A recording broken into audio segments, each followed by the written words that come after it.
নমস্কার বন্ধুরা, Saturday evening mini blog. কালকে রাতের ডিনারে ছিল মশালা চিকেন ফ্রাই আর তার সঙ্গে এগ চিকেন নুডলস। ডিমান্ড ছিল তার যে রাতের ডিনারে আজকে একটু চিকেন নুডলস বানিয়ে দাও, কিন্তু আমার তো বানাতে ইচ্ছা করছিল না, যার জন্য বানাতে গিয়ে একটু গড়বড় হয়ে গেছিলো।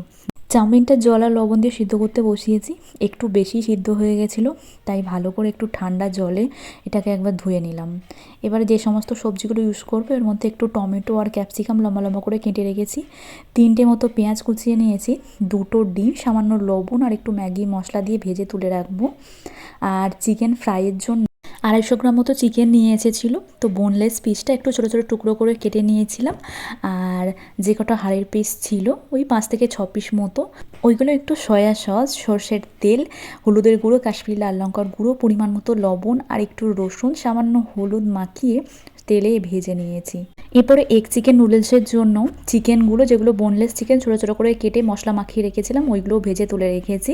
তারপরে ওই একই কড়াইতে একটু সাদা তেল দিয়ে ক্যাপসিকাম, পেঁয়াজ, টমেটো হালকা করে ভেজে কাঁচা লঙ্কা দিয়েছিলাম, পরিমাণ মতো টমেটো সস, সয়া সস আর সিদ্ধ করে রাখা নুডলসটা দিয়ে সমস্ত কিছু ভালো করে মিশিয়ে নিয়েছি।